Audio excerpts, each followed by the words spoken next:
আমরা বলেছিলাম যে আমরা কেমিস্ট্রি ক্লাস 12-এ 24 ঘন্টার মধ্যে শেষ করব। তাই কথা না বাড়িয়ে আমরা প্রথমে যে চ্যাপ্টারটি শুরু করছি সেটি হচ্ছে পদার্থের কঠিন অবস্থা। পদার্থের কঠিন অবস্থার মধ্যে কি পড়ব? ফার্স্ট পড়ব কঠিন পদার্থের বৈশিষ্ট্য। তা 1 নম্বর কি আছে না, কঠিন পদার্থের গঠনকারী কণাগুলি পরস্পর খুব কাছাকাছি নির্দিষ্ট স্থানে আবদ্ধ থাকে এবং এগুলি সাধারণত স্থানান্তরজনিত গতির অধিকারী হয় না। এজন্য কঠিন পদার্থের একটি নির্দিষ্ট আকার ও আয়তন বর্তমান। মানে ধরো যদি আমি একটা আয়তাকার বা বর্গক্ষেত্র শেপ দেখি, তাহলে এর একটা নির্দিষ্ট আকার আছে এবং নির্দিষ্ট আয়তন আছে, ঠিক আছে? এবং এই যে কণাগুলো, এইখানে যে মলিকিউলসগুলো আছে, এই মলিকিউলসগুলোর মধ্যে যে গ্যাপ, মানে যে ফাঁকা স্থানগুলো, মানে দুটো মলিকিউলসের মধ্যে যে ফাঁকা স্থানটা, সেটা খুবই কম। তার জন্য এটা কি বলছে যে ঘন প্রকৃতি। 2 নম্বর কি বলছে, তরল বা গ্যাসীয় পদার্থের তুলনায় কঠিন পদার্থের গঠনকারী কণাগুলি পরস্পরের মধ্যে আকর্ষণ বল অনেক বেশি। মানে দুটি কণার মধ্যে এই যে আকর্ষণ বলটা যেটা আকর্ষণ বা বিকর্ষণ যেটা বল, সেই দুটো মানে সেইটা কি সবচেয়ে বেশি, মানে আকর্ষণটা বেশি, বিকর্ষণটা কম। তাই জন্য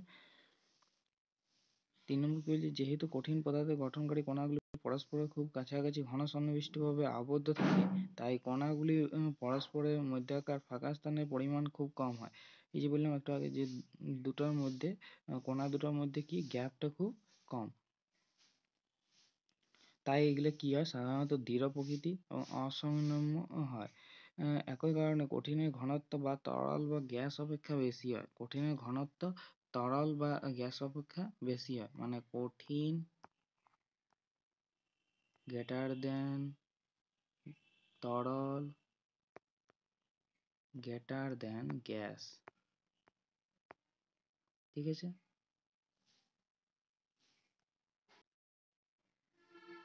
এবার আমরা কি বলবো না, কঠিনের শ্রেণীবিন্যাস পড়বো, ঠিক আছে? কঠিন পদার্থকে দুভাগে ভাগ করা, একটা কেলাসাকার কঠিন পদার্থ, একটা অনিয়তাকার কঠিন পদার্থ। কেলাসাকার কঠিন পদার্থ কাকে বলে না, যেসব কঠিন পদার্থের আকার ও গলনাঙ্ক নির্দিষ্ট গঠনকারী কণাগুলি অনুপরমাণু বা সুনির্দিষ্ট সুশৃঙ্খলভাবে বিন্যস্ত থাকে এবং বিন্যাসের এই শৃঙ্খল বহুদূর পর্যন্ত বিস্তৃত, তাদের কেলাসাকার কঠিন পদার্থ বলা হয়। মানে এই যে কঠিন পদার্থ, এগুলোর একটা আকার এবং গলনাঙ্ক ও নির্দিষ্ট থাকবে, ঠিক আছে? একটা নির্দিষ্ট আকার থাকবে এবং গলনাঙ্ক তাদের নির্দিষ্ট থাকবে। মানে এটা বলতে চাইছে যে এখানে বলে দিয়েছে যে প্রকৃত যে কঠিন পদার্থ আছে, প্রকৃতির যে কঠিন পদার্থ, তাদের সাধারণ কেলাসাকার কঠিন পদার্থ, মানে তাদেরকেই বলা হয়, কি বলা হয় যে কেলাসাকার কঠিন পদার্থ। যেমন sodium chloride, potassium chloride, sucrose, হীরক, কোয়ার্চ ইত্যাদি, ঠিক আছে?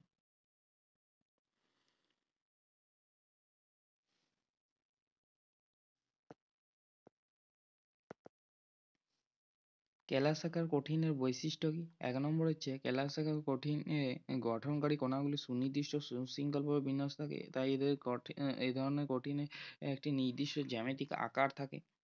2 নম্বর কি বলছে, প্রতিটি কেলাসাকার কঠিনের গলনাঙ্ক নির্দিষ্ট, অর্থাৎ একটি উষ্ণতায় এ ধরনের কঠিনের গলন শুরু হয় এবং গলন সম্পূর্ণ না হওয়া পর্যন্ত পদার্থ এর উষ্ণতা স্থির থাকে। 3 নম্বর কি বলছে, কেলাসাকার কঠিনের গলনের লিনতাপ নির্দিষ্ট, যা উক্ত কঠিনের প্রকৃতির উপর নির্ভর করে, ঠিক আছে? মানে লিনতাপ একটা নির্দিষ্ট, যা উক্ত কঠিন পদার্থের প্রকৃতির। 4 নম্বর কি বলছে না, কেলাসাকার কঠিনগুলি দৃঢ় ও অসংনম্য হয়। 5 নম্বর বলছে কেলাসাকার কঠিনের অসমসারক হয়ে থাকে, অর্থাৎ এই ধরনের কঠিন পদার্থের বিভিন্ন ভৌত ধর্মগুলি, যেমন বৈদ্যুতিক রোধ, তাপীয় পরিবাহিতা, প্রতিসরাঙ্ক, তাপীয় প্রতিসরণ ইত্যাদি মান এদের পরিমাপের অভিমুখের উপর নির্ভরশীল হয়। ব্যাখ্যাটা কেমন না, কেলাসাকার কঠিনের গঠনকারী কণাগুলির বিন্যাস বিভিন্ন দিকে বিভিন্ন হয় এবং এটা দুটি ভিন্ন প্রকার গঠনকারী কণার সমন্বয়ে গঠিত একটি কেলাসাকার কঠিনে কণাগুলির দ্বিমাত্রিক বিন্যাস দেখানো হয়েছে।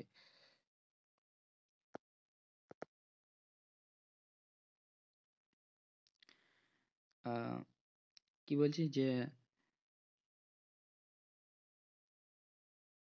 উদাহরণে কি বলছি, যেমন অভ্রের কেলাসাকার ঘাত সহ্য করার ক্ষমতা বিভিন্ন দিকে বিভিন্ন হয়। যেমন অভ্রের কেলাসের উপর লম্বভাবে বল প্রয়োগ করলে কেলাসটি ভাঙে না, কিন্তু অনুভূমিক দিকে বল প্রয়োগ করলে কেলাসটি ভেঙে যায়। ঠিক আছে, এটা মনে রাখবে যে অভ্রের একটা এক্সাম্পল যেটা হচ্ছে বিভিন্ন দিক যদি হরাইজন্টাল ভাবে ফোর্স দেওয়া হয়, মানে বল প্রয়োগ করা হয়, তাহলে সেটা কি হয়েছে, অভ্রটা ভেঙে। কিন্তু যদি লম্বভাবে বল প্রয়োগ করা হয় একটা অভ্রের উপর, তাহলে সেটা কি হয়, ভাঙে না। ঠিক আছে,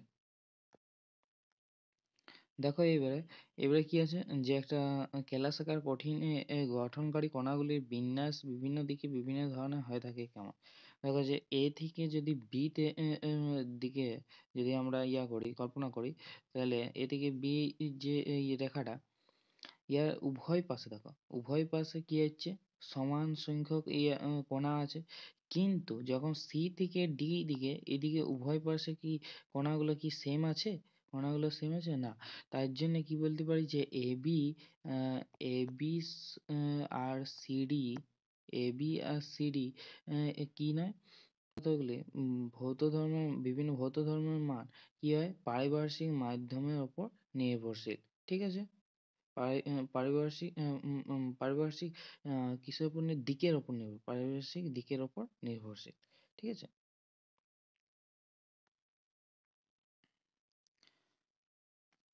তাহলে অনিয়তাকার কঠিন পদার্থ কাকে বলে, না যেসব কঠিন পদার্থের আকার ও গলনাঙ্ক নির্দিষ্ট নয় এবং গঠনকারী কণাগুলি অণু, পরমাণু বা আয়ন সুনির্দিষ্টভাবে বিন্যস্ত থাকে না, এবং কয়েকটি ক্ষেত্রে সুনির্দিষ্ট বিন্যস্ত থাকলেও তা স্বল্প দূরত্ব পর্যন্ত বিন্যস্ত থাকে, তাদের অনিয়তাকার কঠিন পদার্থ বলে। যেমন কাঁচ, রাবার, প্লাস্টিক, মোম ইত্যাদি। ঠিক আছে, এবার হচ্ছে অনিয়তাকার কঠিনের বৈশিষ্ট্য।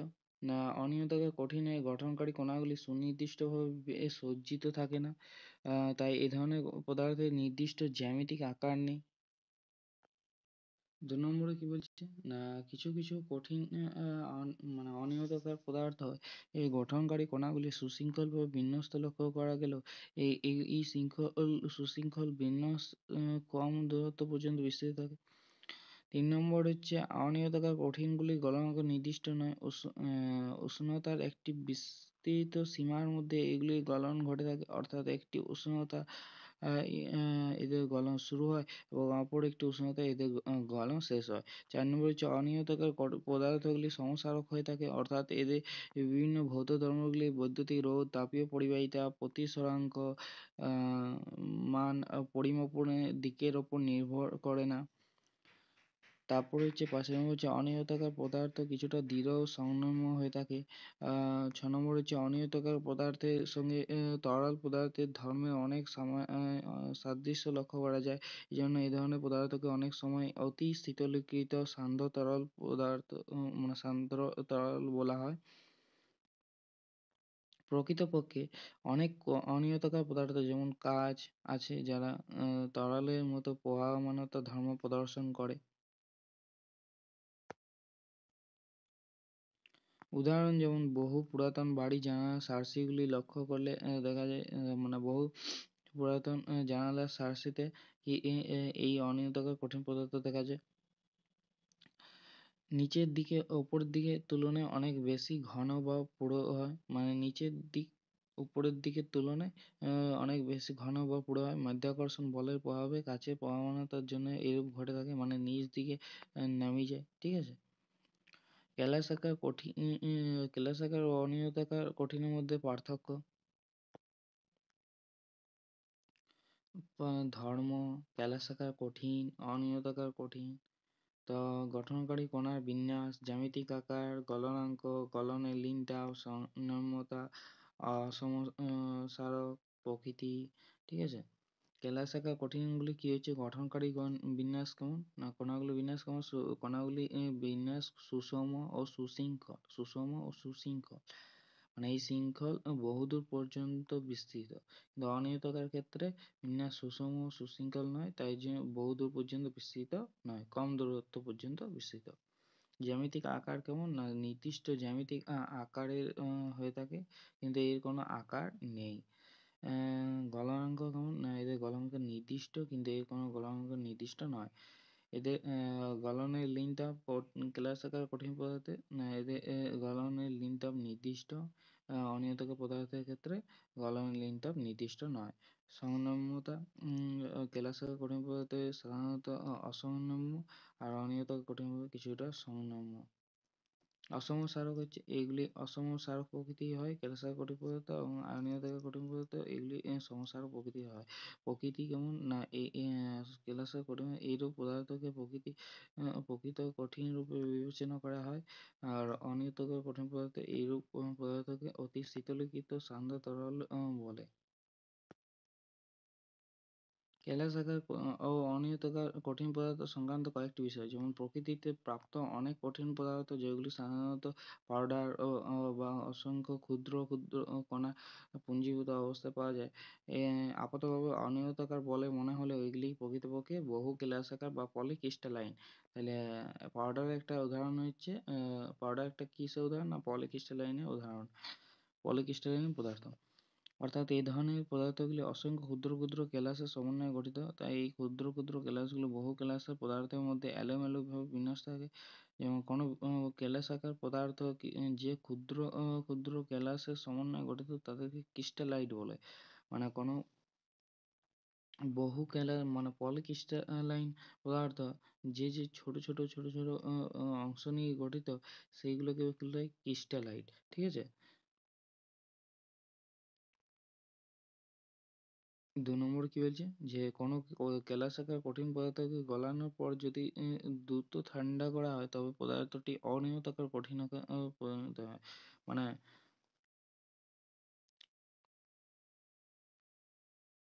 পদার্থটি অনিয়তাকার কঠিনে পরিণত হয়। উদাহরণস্বরূপ যেমন কোয়ার্জ হলো সিলিকা কেলাসাকার রূপ, যার মধ্যে চতুস্তলকীয় এসআই ও এককগুলি বহুদূর পর্যন্ত বিস্তৃত, তাই তো।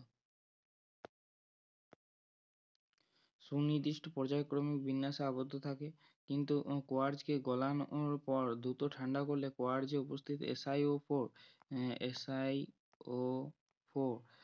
এককগুলি সুনির্দিষ্ট বিন্যাস প্রাপ্তির প্রয়োজনীয় সময় না পেয়ে এলোমেলোভাবে বিন্যস্ত হয় এবং অনিয়তাকার কঠিন কাচ রূপে মানে কাচে রূপান্তরিত হয়। ৩ নম্বর কি বলছে বহু পুরাতন বাড়ির জানালার সার্সিগুলো ঘোলাটে দেখায়। বহু বছর ধরে এই সার্সিগুলি দিনের বেলায় সূর্যের তাপে উত্তপ্ত হয় এবং রাতের বেলায় ঠান্ডা হয়। এইভাবে পর্যায়ক্রমে উত্তপ্ত ঠান্ডা হওয়ার কারণে অনিয়তাকার কঠিন মানে পদার্থ কাচের কিছু অংশ কেলাসিত হয় এবং এর ফলে সার্সিগুলি ঘোলাটে থাকে। মানে কি হয়, প্রথমত হিট হয়, মানে হিট হয়, তাই জন্য হিট হওয়ার পর কি হয় না ঠান্ডা হয়ে যায় রাতের সময়, তখন ডাউন হয়ে যায়। ঠিক আছে।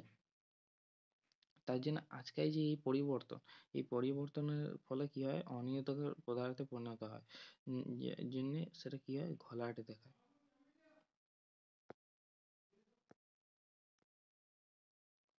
তাহলে প্রশ্নে চলে যাচ্ছে ১ নম্বর প্রশ্নে কি আছে না কঠিন পদার্থের নির্দিষ্ট আকার ও আয়তন আছে, কারণ ব্যাখ্যা করো। কঠিন পদার্থের নির্দিষ্ট আকার ও আয়তন দেখো তোমাদের স্ক্রিনে একটা লেখা আসছে, সেই লেখাটা দেখে নাও। ২ নম্বরটা হচ্ছে কেলাসাকার কঠিন কাকে বলে এবং এরূপ দুটি পদার্থের উদাহরণ দাও, স্ক্রিনে দেখে। ৩ নম্বর হচ্ছে অনিয়তাকার কঠিন পদার্থ কাকে বলে, এরূপ দুটি পদার্থের উদাহরণ দাও। 4 নম্বর হচ্ছে একটি কঠিন পদার্থের দৈর্ঘ্য বরাবর চাপ প্রয়োগ করলে যে পরিমাণ সংকোচন ঘটে, প্রস্থ বরাবর সমপরিমাণ চাপ প্রয়োগ করলে একই পরিমাণ সংকোচন ঘটে। পদার্থটি কেলাসাকার না অনিয়তাকার? দেখো আমরা যদি কেলাসাকার কঠিন পদার্থের ক্ষেত্রে দেখেছিলাম, তখন বললাম যে এ থেকে বি তে গেলে যে চাপ প্রয়োগ করবে, সি থেকে ডি তে গেলে সে এই সমপরিমাণ কি হয়, চাপ প্রয়োগ হবে না। তার জন্য কি হয়, দিকের ওপর নির্ভরশীল। কিসের ওপর নির্ভরশীল? দিকের ওপর নির্ভরশীল। ঠিক আছে।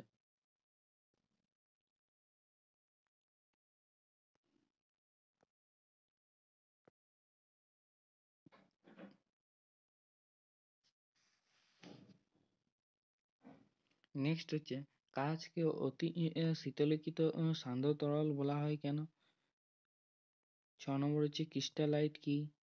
7 নম্বর কি হচ্ছে কোয়ার্টজ হলো কেলাসাকার সিলিকা, কিন্তু সিলিকন কাঁচ হলো অনিয়তাকার সিলিকন। ব্যাখ্যা করো। 8 নম্বর হচ্ছে বহু পুরাতন বাড়ির জানলার সার্সিগুলি নিচের দিকে ওপরের দিকের তুলনায় বেশি পুরো হয় কেন? সেই এইমাত্র বললাম যে ঘোলাটে হয়ে যায়, মানে যখন হিট হয় তখন হিট হওয়ার পর আজকাল কি হয়ে যায়, ঠান্ডা হয়ে যায়, তার জন্য ঘোলাটে হয়ে যায়। ঠিক আছে।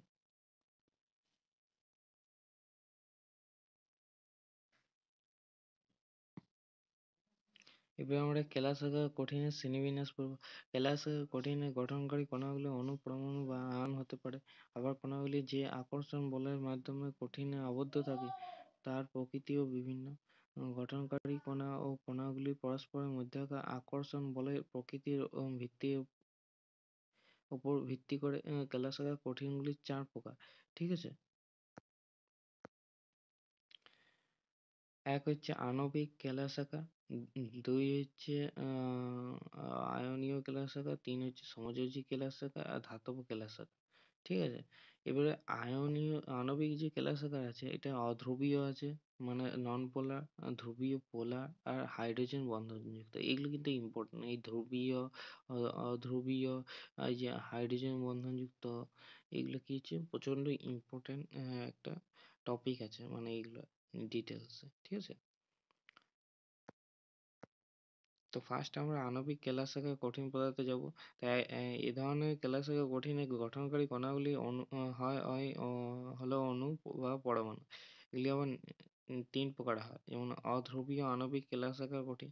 এ ধরনের কঠিনে গঠনকারী কণা পরমাণু হিলিয়াম, নিয়ন ইত্যাদি বা অধ্রুবীয় অণু যেমন hydrogen, oxygen, chlorine, CH4, methane. কঠিনের মধ্যে এই পরমাণু বা অণুগুলি দুর্বল লন্ডন বলের মাধ্যমে পরস্পরের সঙ্গে আবদ্ধ থাকে। তাই লিখলে যে নন পোলার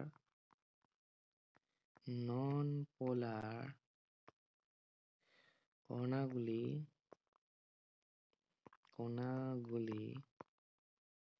পরস্পরের সাথে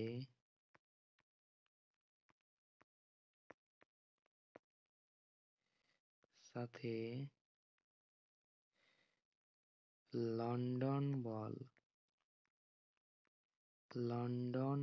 বল দ্বারা আবদ্ধ থাকে।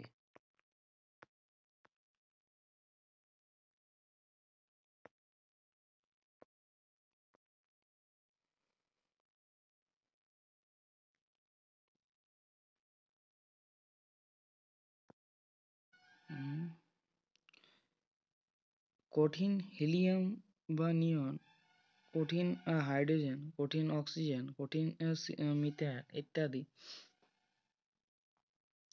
এগুলো হচ্ছে কিসের উদাহরণ না অধ্রুবীয়, মানে নন পোলারের উদাহরণ। 2 নম্বর হচ্ছে ধ্রুবীয় আণবিক কেলাসাকার মানে কঠিন পদার্থ। এই কঠিনগুলি গঠনকারী অণু ধ্রুবীয় প্রকৃতির হয়। অণুগুলি কঠিনের মধ্যে ডাইপোল আকর্ষণ বলের মাধ্যমে পরস্পরের সঙ্গে আবদ্ধ থাকে। তো ধ্রুবীয় প্রকৃতির মানে পোলার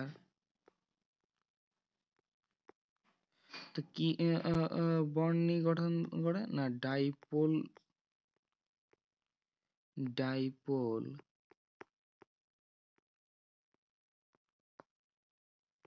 বন্ড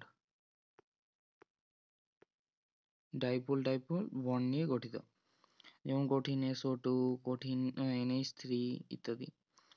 3 নম্বর হচ্ছে হাইড্রোজেন বন্ধনযুক্ত আণবিক কেলাসেকা কঠিন।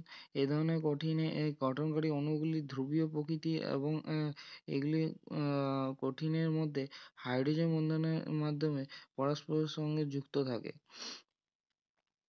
তাহলে হাইড্রোজেন বন্ধনযুক্ত হাইড্রোজেন বন্ড, তাহলে আমরা 3টা বন্ড পেলাম। 1 নম্বরে আমরা কি পেলাম না লন্ডন বল।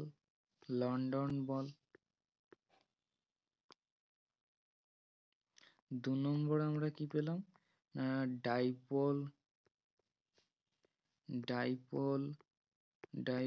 বন্ড।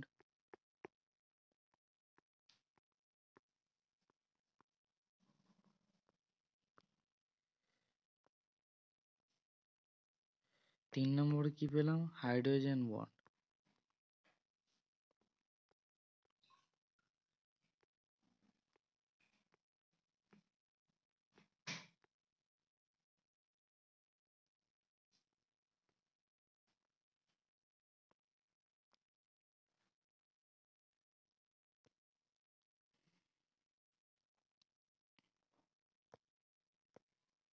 হাইড্রোজেন বন্ডের একটা উদাহরণ হচ্ছে বরফ। ধর্ম কি না এই সমস্ত ইয়েগুলো না এরা হচ্ছে আণবিক কেলাসেকা কঠিনগুলি সাধারণত নরম প্রকৃতি এবং এদের গলনাঙ্ক খুব কম হয়। এগুলি কঠিন ও তরল উভয় অবস্থাতেই তাপ ও তড়িতের কুপরিবাহী, মানে তড়িৎ পরিবহন করে না। নেক্সট হচ্ছে আয়নীয় কেলাসেকা কঠিন পদার্থ। এ ধরনের কঠিনে গঠনকারী কণাগুলি বিপরীত আধানযুক্ত আয়ন, ক্যাটায়ন ও অ্যানায়ন। কঠিনে বিপরীত আধানের আয়নগুলি পরস্পরের সঙ্গে কুলম্বীয় বা স্থিরতাত্ত্বিক আকর্ষণ বলের মাধ্যমে আবদ্ধ থাকে। উদাহরণ হচ্ছে যেমন NaCl, KCl, Na2SO4, K2SO4, ZnS ইত্যাদি।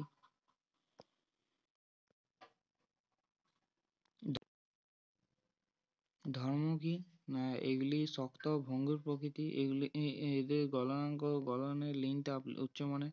কঠিন অবস্থায় তড়িতের কুপরিবাহী, তবে গলিত বা উপযুক্ত দ্রাবকে দ্রবীভূত অবস্থায় তড়িৎ পরিবহনে সক্ষম।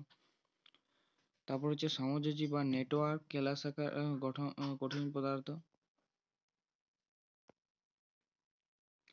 এই ধরনের কঠিনে গঠনকারী কণা হলো অধাতব পরমাণু। কঠিনের মধ্যে পরমাণু সমযোজী বন্ধনের মাধ্যমে যুক্ত থাকে এবং পরস্পর সংলগ্ন সমযোজী বন্ধনগুলিকে ত্রিমাত্রিক দেশে বিন্যস্ত সমযোজী বন্ধনগুলিকে ত্রিমাত্রিক দেশে বিন্যস্ত হয়ে অতিকায় অণু গঠন করে, যেহেতু সমযোজী বন্ধন শক্তিশালী এবং নির্দিষ্ট অভিমুখ বিশিষ্ট হয়, তাই কঠিনের মধ্যে সমযোজী বন্ধনের মাধ্যমে যুক্ত পরমাণুগুলি নির্দিষ্ট স্থানে আবদ্ধ থাকে। উদাহরণ কি যেমন হীরক, গ্রাফাইট, সিলিকন কার্বাইড, সিলিকা, ব্রোনাইটাইট ইত্যাদি। ধর্ম কি এগুলি অনেক অত্যন্ত শক্ত ব্যতিক্রম, যেমন গ্রাফাইট আর এদের গলনের লিনটা উচ্চমানের হয়। এগুলি সাধারণত তাপ ও তড়িতে কুপরিবাহী, ব্যতিক্রম গ্রাফাইট, ব্রোনাইটাইট। 1 নম্বর হচ্ছে হীরকের মধ্যে প্রতিটি কার্বন পরমাণু অপর 4টি কার্বন পরমাণুর সঙ্গে চতুস্থলকীয়ভাবে সমযোজী বন্ধনের মাধ্যমে যুক্ত থাকে। এইভাবে অসংখ্য কার্বন পরমাণু সমযোজী বন্ধন গঠনের মাধ্যমে ত্রিমাত্রিক দেশে বিন্যস্ত হয়ে হীরকের অতিকায় অণু গঠন করে। এইরূপ গঠনাকৃতি জন্য হীরক অত্যন্ত কঠিন এবং গলনাঙ্ক উচ্চমানের হয়।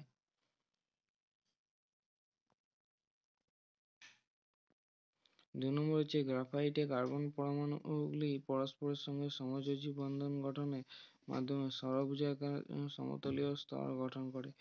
এই দ্বিমাত্রিক স্তরগুলি বিভিন্ন তলে সমান্তরালভাবে অবস্থান করে। স্তরগুলির মধ্যে দুর্বল ভ্যান ডার ওয়ালস বল ক্রিয়া করে, তাই চাপ প্রয়োগ করলে এটি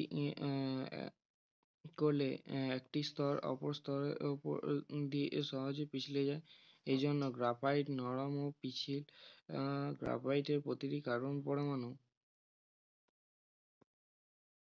sp2 সংকরায়িত। sp2 সংকরায়িত। কোনো একটি স্তরে অবস্থিত প্রতিটি কার্বন পরমাণু তার 4টি যোজক ইলেকট্রনের মধ্যে 3টিকে অন্য 3টি কার্বন পরমাণুর সঙ্গে সিগমা বন্ধন গঠনে ব্যবহার করে এবং অবশিষ্ট ইলেকট্রনটি উক্ত স্তরের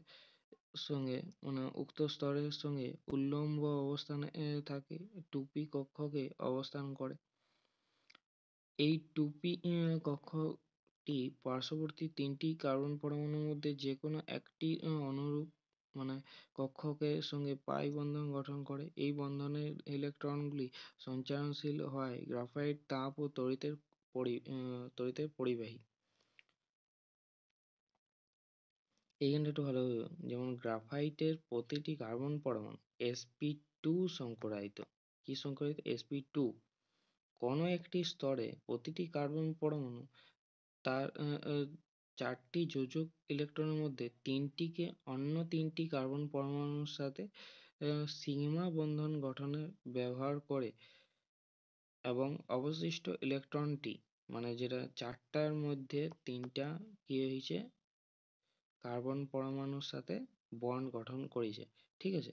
আর একটা তো অবশিষ্ট আছে, তার জন্য বলেছে যে অবশিষ্ট ইলেকট্রনটি উক্ত স্তরের সঙ্গে উল্লম্ব অবস্থানে থাকা 2p কক্ষকে অবস্থান করে। কি কক্ষকে? না 2p কক্ষকে অবস্থান করে।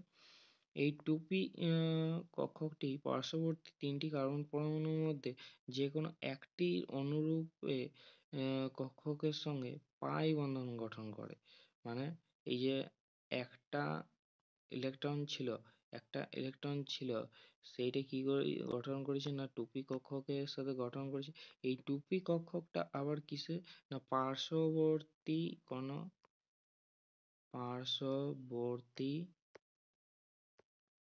কোনো তিনটি কার্বন পরমাণুর সঙ্গে কি হয়েছে? যে কোনো একটির অনুরূপ কক্ষকের সঙ্গে পাই বন্ধন গঠন করেছে, ঠিক আছে। এই বন্ধনের ইলেকট্রনগুলি সঞ্চারণশীল হয়। গ্রাফাইট তাপ ও তড়িতের পরিবাহী। এ হচ্ছে ধাতব কেলাসাকার কঠিন। ধাতব কেলাসাকার কঠিন না ধাতুতে পরমাণুগুলি বিশেষ ধরনের বন্ধনে আবদ্ধ থাকে যা ধাতব বন্ধন নামে পরিচিত। ধাতব বন্ধন গঠনের বিভিন্ন মডেলগুলির মধ্যে অন্যতম নামে পরিচিত। ধাতব বন্ধন গঠনের বিভিন্ন মডেলগুলির মধ্যে অন্যান্য সরল মডেল হচ্ছে ইলেকট্রন সমুদ্র মডেল। কি? ইলেকট্রন সমুদ্র মডেল। এই মডেলে অনুসারে ধাতব কেলাসের পরমাণুগুলি তাদের যোজক ইলেকট্রনগুলি বর্জন করে ক্যাটায়নে রূপান্তরিত হয়, প্লাসে পরিণত হয় এবং বর্জিত যোজক ইলেকট্রনগুলি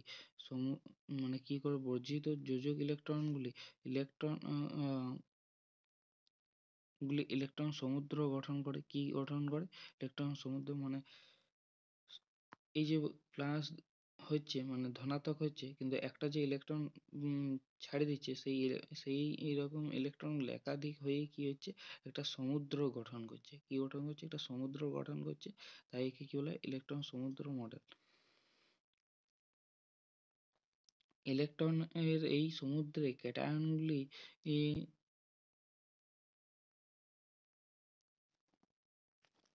গঠিত থাকে। ইলেকট্রন সমুদ্রের ইলেকট্রনগুলি কোনো বিশেষ ক্যাটায়নের অধীনে থাকে না, বরং এগুলি সমগ্র কেলাসের কাঠামোতে ছড়িয়ে থাকে। এবং কেলাসের এক প্রান্ত থেকে অপর প্রান্তে মুক্তভাবে বিচরণ করে। ধাতব বন্ধন, ধাতব কেলাসের মধ্যে ইলেকট্রন সমুদ্রে অবস্থিত। ধাতব ক্যাটায়ন এবং ইলেকট্রনের মধ্যে যে দিকহীন আকর্ষণ বল ক্রিয়া করে তাকে ধাতব বন্ধন বলে। ধাতব পদার্থের বিভিন্ন ধর্মাবলী যেমন তাপ ও তড়িতের পরিবাহিতা, ঔজ্জ্বল্য, নমনীয়তা ইত্যাদি। ধাতুর মধ্যে মুক্ত বিচরণ শীল ইলেকট্রন সমূহের উপস্থিতি থেকে সহজে ব্যাখ্যা করা যায় যে সমস্ত ধাতু যেমন হচ্ছে Au, Ag, Cu, Fe ইত্যাদি এবং সংকর ধাতু। ঠিক আছে।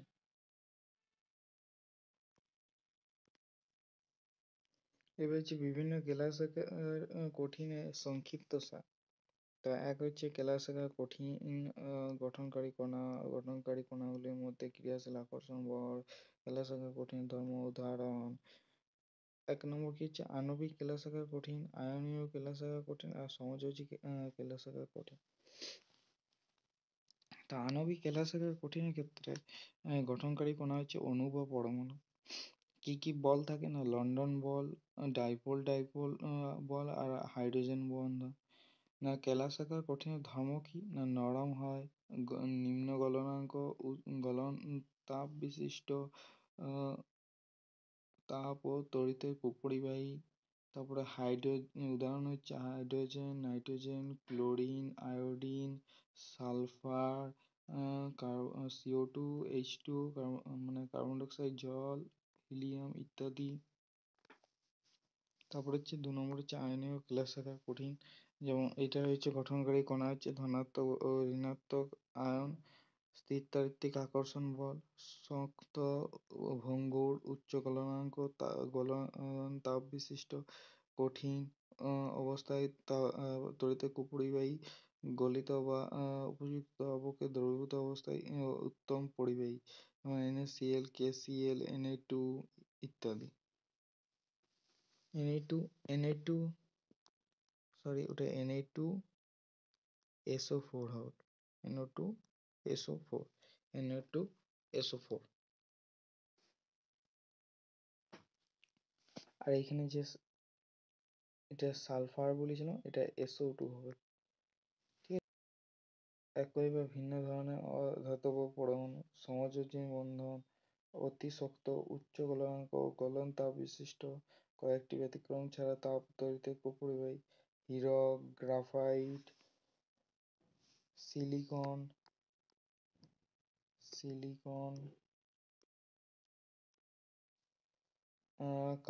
তারপরে হচ্ছে কার্বাইড ইত্যাদি।